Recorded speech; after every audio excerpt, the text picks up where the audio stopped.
Hey guys, Scott here. I am aware my hair is an issue right now and I am working on a fix for it, but I do not have any concrete details at this time. Today I was reading the King's DBD Twitter like mini Q&A today, and there was a couple of interesting responses to it. I was going to make a video about the entire thing, but most of it is not very interesting. In fact, the only new thing that I learned was that Garden of Joy is up for a rework next, which is very good information to have. But other than that, it's just stuff that we already knew, and it's a lot of behavior speak for we're working on it, but we can't tell you what we're doing right now, blah, blah, blah. So nothing of value is really learned from most of this except about the Garden of Joy rework. But this one was actually pretty interesting, and I want to talk about this. So the question was, could we see a reworked devotion system? Are there plans to add more prestige rewards? What is the possibility of getting other miscellaneous player-specific cosmetics? Can we pretty please with sugar on top get a legendary Mikote skin for Dwight, which I would very much enjoy with his cute little bow tie. And the response was interesting.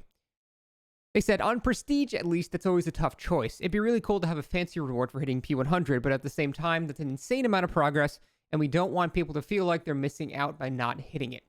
Prestige is ultimately meant to be a goal for people who have already done everything else, so we don't want to lock too much content behind it. And as you can expect, a lot of people called this out as being stupid because that doesn't make any sense, because Behaviour is definitely a company that has a lot of fear of missing out stuff in their game.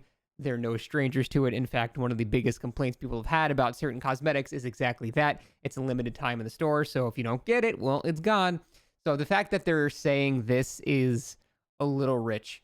But my point that I want to talk about here is the work that it would take to add something like a P100 skin, like a Blue Legacy, or, something to signify that you're Prestige 100. Obviously, you'd be able to see it in the pregame lobby, and that's fine. But I do think getting to Prestige 100 is something that a lot of people aspire to get to. Now, whether it takes them a month of grinding, or a year, or 2 years, or 3 years, getting to that point, it's okay to reward people for such a monumental commitment to the game. That is just straight up 8 hours of spending blood points. If you had infinite blood points, it would still take you 8 hours just to get to Prestige 100, clicking the autofill button over and over again.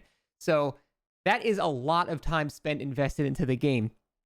And I do not think it's unreasonable to have a simple legacy reskin or a simple, very simple base kit default reskin in order to change this. Now, normally, people that don't know what they're talking about with game design, I understand a bit about game design, but not like working for a big company. So I don't know what I'm talking about in terms of like resource management and stuff like that. I don't know how that works. But one thing I 100% know for sure is that unlike a situation with, programmers, you can't just throw 20 more programmers at the game and more bugs will be fixed. It's not how it works.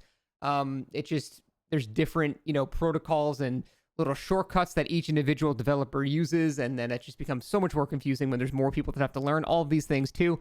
And that is not really a thing that can happen. And it pisses me off when I see people say, hey, just hire more programmers and fix more bugs. It doesn't work like that. However, I will say texture art is one of the few things where you can actually just throw more people at it and it does actually produce an equal amount of more content. It's not like you can have people, they have to work with like animators to get the mesh to go onto the skeleton and stuff like that. But for the most part, as long as the skin does not have any new bells and whistles, like literally if it doesn't have Dwight's bells and whistles that have physics and stuff on it, if it's just a simple reskin, a very low effort reskin, you change Legacy from gold to blue or something like that. That does not take long. That is somebody working in Photoshop for a day at work, one guy doing it. It's really not that much effort. So to say that they don't want to like spend time working for something that so few people will ever get, I think that is a bullshit excuse for this specific thing. Again, I'm not saying it's like even new animations are way more complicated than doing new reskins. Like doing new skins, I've done texture work before. It's really not that complicated. It still takes time, of course. You still have to like draw stuff on there, but it really, especially when if it's just a reskin of something that exists, you don't have to modify any other part of it. You don't have to like specular maps and end maps and stuff like that. You don't have to touch any of that stuff. You're basically just changing the color of the base texture. It's pretty damn easy to do. And so the fact that they won't put even that tiny amount of effort in to do something like that, and then they have the excuse of, well, we don't want to have the fear of missing out, despite the fact that that's basically all they do with their cosmetics, I think is a little lazy. So I would really like to see some simple reward for hitting P100. This is not some rare thing anymore. They've had this system for over a year now. It's not crazy seeing P100s now. It used to be within like the first month or two, if you saw it, you were like, holy shit, this guy is no-lifing the game. But now if you see it, it's like, okay, this guy plays Megalot. Like, it's not, I see a P100 maybe 1 out of every 3 games now. And sure, I would probably play at a higher MMR than like a casual player who might see it less. But it still sends a weird message when you do not want to reward the people that are spending the most time in your game, who will most likely spend the most money on cosmetics and things like that as they come out.